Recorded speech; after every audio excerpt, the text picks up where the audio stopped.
Russia has also been looking for alternatives since the beginning of the war. To that end, President Vladimir Putin has inaugurated a new natural gas field in Eastern Siberia that will serve exports to China.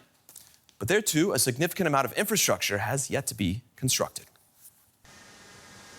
Moscow wants to boost gas sales to China. Gas income is critical to the Kremlin to bankroll Putin's war against Ukraine.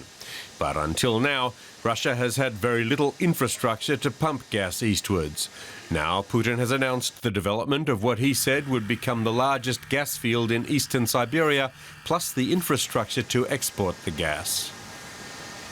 The implementation of projects such as the Kovicta field, the Power of Siberia 2, the Far Eastern route will make it possible to increase gas supplies to the east to 48 billion cubic metres by 2025 and 88 billion by 2030. But that's still not even close to what the West was buying from Russia before the war. Putin claims the new gas field in the Irkutsk region has recoverable reserves of 1.8 trillion cubic metres. That would make it around the 15th biggest in the world. The head of Gazprom, Alexei Miller, says that the Kovicta field is ready for operation and would soon begin pumping gas eastwards. Russia is desperate to get the project online as quickly as possible to replenish dwindling war coffers. But the projected timeline to build the infrastructure shows that, regardless of the outcome of the war, the Kremlin expects Russia will be cut off from Western markets for a long time to come. Earlier this week, the International Monetary Fund approved a special monitoring program for Ukraine to help it attract more international donors. The country faces a funding gap of up to 57 billion euros just in 2023. It's racing to fix energy infrastructure like power grids and generators that have been targeted in recent months. Then there's the longer-term challenge of reconstruction. Earlier this year, the government in Kyiv put the cost to rebuild at a massive $750 billion. Let's talk a bit more about this with Matteo Patrone with the European Bank for Reconstruction and Development. He's managing director for Eastern Europe and the Caucasus. Matteo, thank you for joining us. $250 billion is a hefty sum, especially when the Ukraine is going door to door begging just for 10, 20, 30 billion euros to get through the next year. How do you size up the prospects for rebuilding Ukraine with this kind of massive sum? Well, it is true that in Lugano, the conference we had in July, the Ukrainian authorities presented a recovery plan for $750 billion. But it's also true that, for instance, the World Bank later on in the year sized that recovery up to $350 billion. To be very frank, I would rather focus on what is needed in the country and to sustain the real economy for the next 12 to 18 months. And then we will see what actually is going to be the size of the recovery of the economy over the next 10 years. At the same time, you are a redevelopment, a reconstruction bank. One of your main goals is to foster market-oriented economies. That is a short-term issue. I'm sorry. I missed that. I was saying that is a short-term issue. It's a 12-month issue.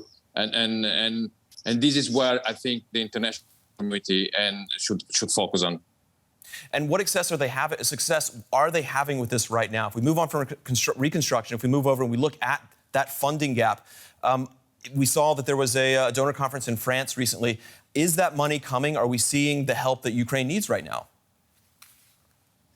Well, I think the international community is actually mobilizing, and it's mobilizing quite fast. If I can speak about what we do at EBRD, we don't do budget financing. We are not set up to do budget financing, but we are set up to support the real economy, and in particular, the private sector. And the way we approach this is along 5 priority lines, which is supporting trade, supporting energy security, supporting vital infrastructure, supporting food security, and in general, the private sector resilience. And typically in Ukraine, we invest around 1 billion euro per year. At the outset of the crisis, we pledged to support Ukraine with 3 billion euros over the next 2 years, in 2022, actually in 2023. And we in 2022, we are past the 1.5 billion euros of investments along those five priorities, and in particular on energy security, which is, as we know, is of extreme relevance at the moment, being as the energy infrastructure is being shelled by the Russian Federation. Ukraine is seeing its industrial base pretty much destroyed right now. When it comes out of this war, at some point, it's going to have an economy that can function, that can pay off some of its debts. How challenging will that be for nations?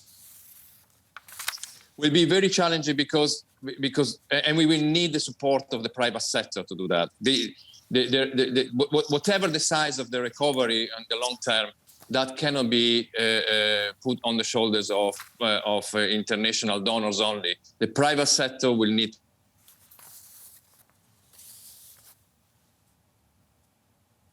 Okay.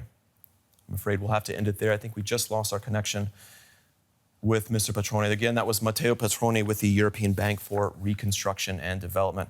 I apologize for the technical issues there.